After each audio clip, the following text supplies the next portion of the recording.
Olá, pessoal do sexto ano, tudo bem? Então, hoje vocês vão pegar o livro de história, tá? Ou seja, o livro de atividades, né, de história, para a gente estar corrigindo as atividades, tá bom?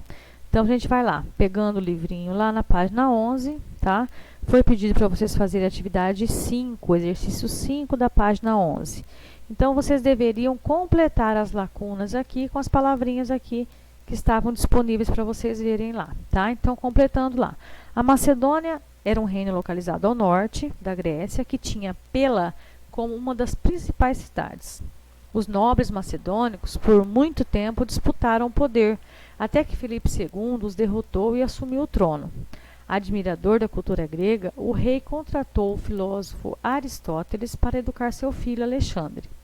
Filipe II aproveitou-se do enfraquecimento das cidades-estados gregas, causado principalmente pela Guerra do Peloponeso, para conquistar o território vizinho.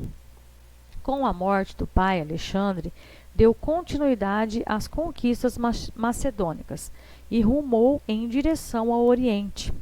Subjugou o Egito, onde mandou construir a famosa cidade de Alexandria. Também conquistou o Império Persa e chegou à Índia.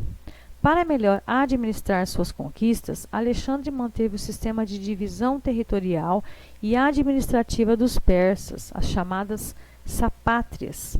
Por todas as suas conquistas, o imperador passou a ser denominado Alexandre o Grande, tá? Pelo poder que ele tinha, né?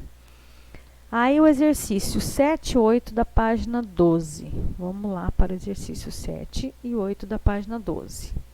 Era para vocês assinalarem as alternativas corretas, tá? Assassinato dos governantes dos povos conquistados. Quer dizer, sobre essas estratégias utilizadas por Alexandre para diminuir as rebeliões, né? Foi o assassinato dos governantes? Não. Foi a nomeação de generais de confiança para governar os territórios? Sim. Foi a destruição total das cidades? Não.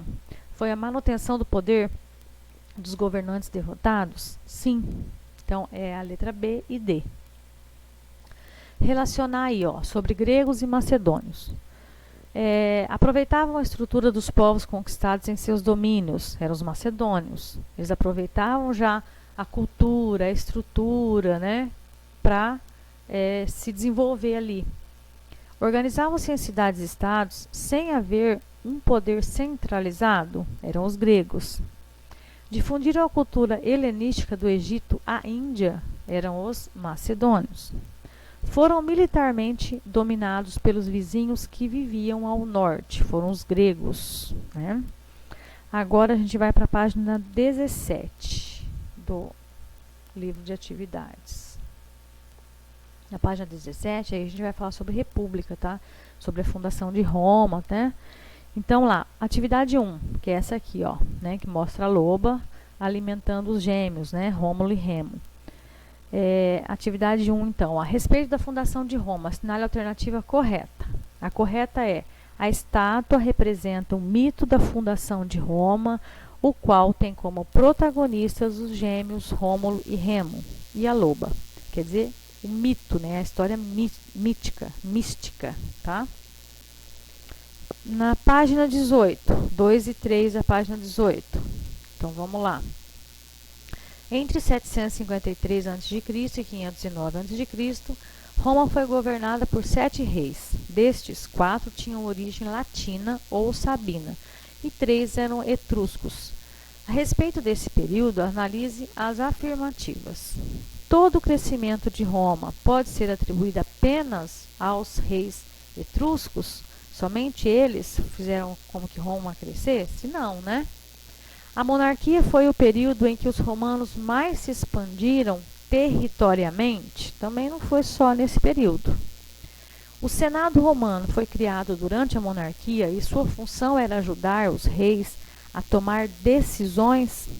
De acordo com essa análise, qual alternativa está correta? Apenas a 3, né? Apenas quando se fala do Senado. Depois lá, era para vocês fazerem a 7 e a 8, a 1 da página 17, a 2 e 3 a 18. Então, vamos lá. 3. De que forma os etruscos contribuíram para o crescimento da cidade de Roma? Eles desenvolveram a urbanização da cidade, construíram ruas, estradas, aquedutos, que era por onde passava a água, né, que era distribuída para a população que morava longe dos rios. Com isso, a cidade ganhou uma arquitetura grandiosa e imponente, tá? Então, foi essas atividades que vocês fizeram, né? Agora, a gente vai para a apostila, tá? Lá na apostila, a gente vai, então, estar corrigindo a página 42, tá? Do livro. Então, vamos lá, para a página 42 da apostila.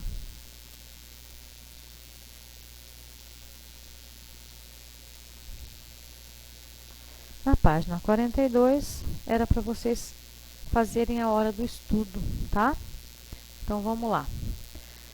Complete a cruzadinha sobre o período republicano da história de Roma, né? Então, é uma cruzada. Cidade com a qual Roma esteve em conflito entre 264 a.C. e 166 a.C., em análise de batalhas. Qual foi a cidade? A cidade foi Cartago. Letra B. Principal instituição política do período da República Romana era o Senado, né? Eram responsáveis pela aplicação das leis, os pretores. Nome das guerras que envolveram romanos e cartagineses, guerras púnicas. Grupo que, durante o período da República, dividiu-se em dois. De um lado, os que enriqueceram, né, com as conquistas e se aliaram aos patrícios, de outro, os pequenos comerciantes e agricultores, que se tornaram cada vez mais empobrecidos, eram os plebeus. A F, né? Península ocupada pelos romanos durante a expansão territorial. Qual que era a península? A península era a Itálica. A organização responsável pelas conquistas territoriais era o exército. Sobrenome dos irmãos Caio e Tibério era os irmãos Graco. E as leis das 12 tábuas, né? Que era as primeiras leis escritas em Roma. Número 2. A respeito da República Romana, para vocês colocarem no caderninho lá. A revolta dos plebeus e a organização da sociedade romana, né? Por que se deu a revolta dos plebeus? Porque a sociedade romana estava organizada de forma que os patrícios eram os detentores das terras, as pessoas que tinham poder, né? Apenas eles podiam participar da política. Os plebeus formavam a camada da sociedade trabalhadora, não tinham direitos políticos, então isso causou uma revolta, uma reivindicação do grupo dos plebeus para poderem também ter acesso à política que estava acontecendo em Roma, né, ao Senado. A letra B. A expansão territorial e a crise econômica e social vivida em Roma, né? Ou seja, qual que é a relação entre a expansão territorial e a crise que ocorria em Roma? Gerou um grande direcionamento de escravizados e riqueza para Roma. Essas mudanças causaram forte impacto na vida dos clientes e dos plebeus, que perderam trabalho e sofreram com o aumento do custo de vida. Então, o que aconteceu? A região ali de Roma estava cada vez conseguindo mais expansão territorial, né? Com isso trazendo muito escravos, né, para a região, onde estava pegando o trabalho dos plebeus, dos camponeses, vamos dizer assim, né? Que para os patrícios era muito melhor eles comprarem escravo para estarem conseguindo com isso muito mais trabalho, né, vamos dizer assim, com muito menos custo, né, e deixando assim os plebeus sem serviço, né. Então eles sofreram muito com o aumento do custo de vida, os plebeus, tá? Então é isso, pessoal, a gente vai ficando por aqui, tá? Na próxima aula a gente continua com a apostila de história, tá? Até breve.